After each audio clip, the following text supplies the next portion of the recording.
Hello and welcome. This session is going to show you how to configure Maligno in a proxy server setup. So in previous videos we saw how we could have multiple servers and clients, and we saw that the client would connect to Maligno in order to get a payload, run it in the victim, and then connect back to Metasploit. So this was using two different connections, one to Maligno and the other one to Metasploit. So the traffic that Meterpreter would have between the victim and the actual attacker server would go from this machine to this machine directly. So the setup that we have prepared for this video is now a little bit different, and what we are going to do is to have everything running through a proxy server. So the idea is to have two different attacker machines. We have one running Maligno and then another one running Metasploit. And finally we have the victim, which is going to request the payload as usual. It will get it from the Maligno server. It will be injected in memory, and then the machine would be compromised in that way with the Meterpreter payload. At this time, instead of just connecting back to the Metasploit server, Meterpreter will reach out to the Maligno server through a proxy server already started over there, and then connect to Metasploit through the Maligno server. This is actually using a SOX proxy from the Metasploit framework, already configured here automatically by Maligno. But as soon as the channel is established, then all communications will go through the Maligno server from the client to the Metasploit attacker server. So this is going to allow you to send the communications through one single server. So what the victim is seeing from the network perspective is that the connection goes to this attacker machine, server 1, and then the Metasploit machine will be just communicating directly with the attacker server number 1. So in practice, the Maligno server will talk to IP address 176, and the client will talk only to 222.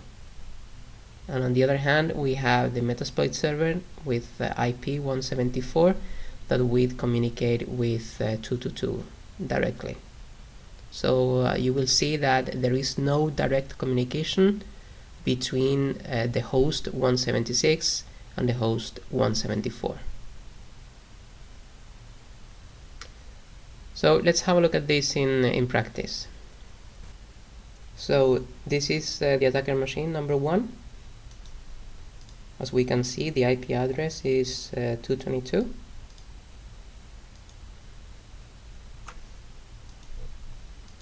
The other attacker machine, this one will be hosting Metasploit, IP address 174. And finally, we have the victim, which is over here, and we have it as 176. So this is the setup. Let me show you the configurations. So here in the attacker machine number 1, we will run Maligno, and if we have a look at the server configuration file, you will find one single payload in this case, which is reverse HTTPS proxy. What this payload does is that it supports a specific proxy, so Meterpreter will reach out and it will try to communicate to the multi-handler, basically going through a proxy. This could be an HTTP or a SOX proxy. As you see over here, the IP address for the L host is pointing to server number 2, which is 174. In addition to that, the attacker server number 1 is going to host a SOX proxy, and this is a Metasploit auxiliary module which is going to be launched at the same time as Maligno is running. So I have configured Proxy to true on port 8080. So this will be handled by Maligno automatically, and it will invoke the module, just like I said, completely automatically and seamless. So let's start Maligno over here.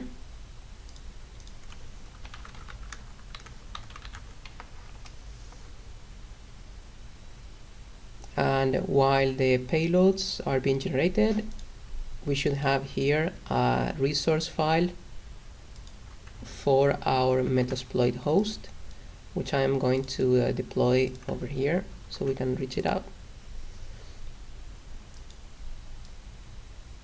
And finally, let me start Wireshark so we can inspect what's going on in the network. So attacker machine number 1 is all set. Let me go to number 2. So here I am going to grab the resource file that I just copied before, generated by Maligno, and let's start MSF console just with it.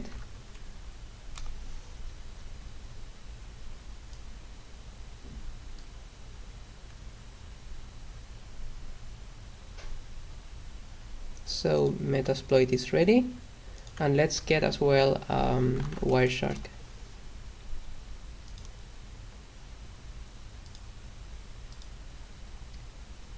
So everything is ready here as well.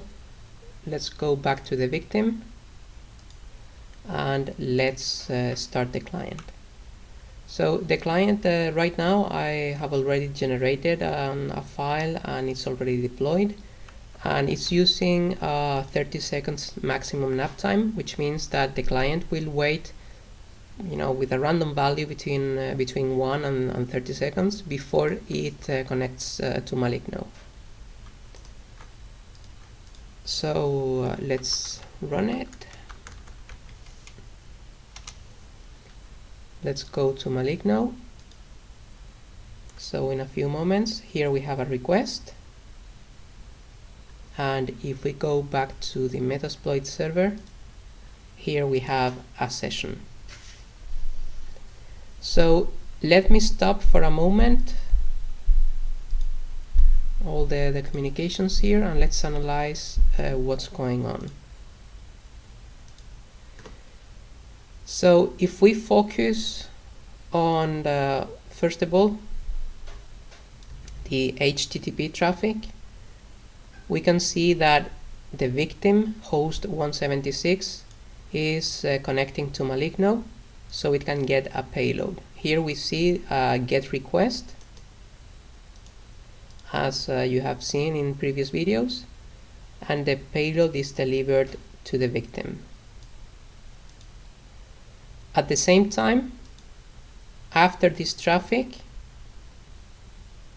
we see that we have a traffic going from 176 to 222, but this time going on port 8080, if you see here. Okay? And if we keep going and looking at the traffic, the communication is just going from 222 to 176 and vice versa. So let's have a look at the traffic from the Metasploit host's perspective. So here we see that the traffic right now is coming from host 222 and it's going to host 174, which means server 1 to server 2. And if we have a look at the ports, we see that the communication on the destination, which means the Metasploit host, is on port 443 as we configured in our payload.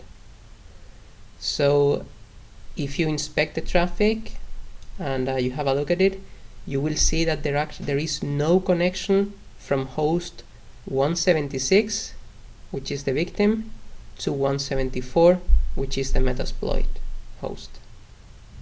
So in practice, it means that everything has been going through the proxy server, and well, your Metasploit server is actually hidden behind it.